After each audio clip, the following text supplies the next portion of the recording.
Ageing schedule.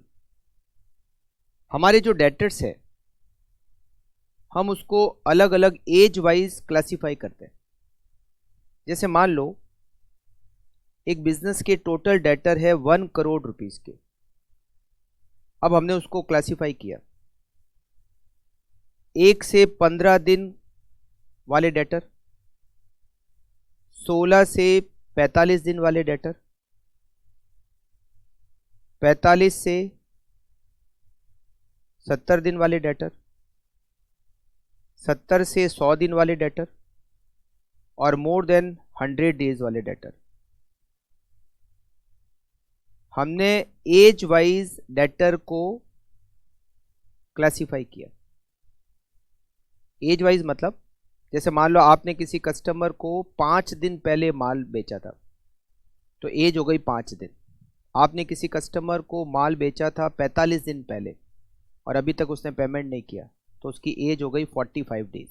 As का मतलब इस तरह से। तो हम कस्टमर को एज वाइज क्लासिफाई करते हैं कि हमारे टोटल 1 करोड़ के डेटर है, उसमें से 20 लाख के डेटर है जिनका माल बेचे हुए 1 से 15 दिन तक हमें हो रखे। 25 लाख के डेटर ऐसे हैं जिनको हमने क्रेडिट सेल किए हुए 16 से 45 दिन हो चुके, मतलब more than 16 but less than 45 days हुए। 20 लाख के डेटर ऐसे हैं जिनको more than 45 days but less than 70 days हुए। 30 लाख के डेटर ऐसे हैं जिनको more than 70 days but less than 100 days हुए। और 5 लाख के डेटर ऐसे हैं जिनको माल बेचे हुए 100 दिन से ज़्यादा हो चुके और अभी तक उन्होंने पेमेंट नहीं दिया। इस क्लासिफिकेशन का बेनिफिट क्या?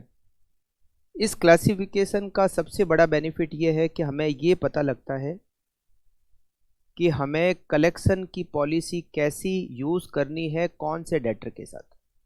जैसे मान लो ये वाले डेटर है, अब इनको हमें धमकी नहीं देनी है फ़ोन करके, सीधा केस लगाना है क्योंकि ये पैसे दे ही नहीं रहे।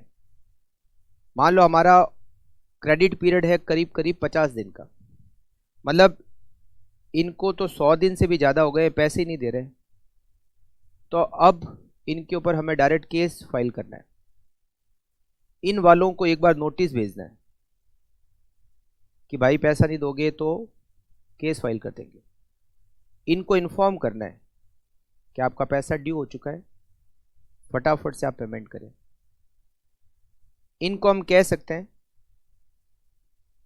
कि आपको माल बेचे हुए टाइम हो गया है, कलेक्शन बहुत जल्दी आपको आपका पेमेंट ड्यू होने वाला है, फटाफट से आप उसकी व्यवस्था करें। और अभी इनके बारे में कुछ हमें कहना ही नहीं है क्योंकि बहुत कम टाइम हुआ है माल बेचे हुए। अगर हमारा क्रेडिट पीरियड मान लेते हैं 50 दिन का है तो एजिंग शेड्यूल बनाने से ये फ़ायदा होता है कि हमें ये पता चल जाता है कि अब हमें आगे डेटर से किस तरीके से आगे उनके साथ किस तरह से काम करना है। When receivable are analyzed according to their age, the process is known as preparing the aging schedule of receivable. Purpose is to control over the quality of individual account and take proper action for any abnormal data. Advantage क्या? Liquidity comparison with other firm, help in prediction of collection pattern, etc. इस सब के अंदर use आती है ageing schedule.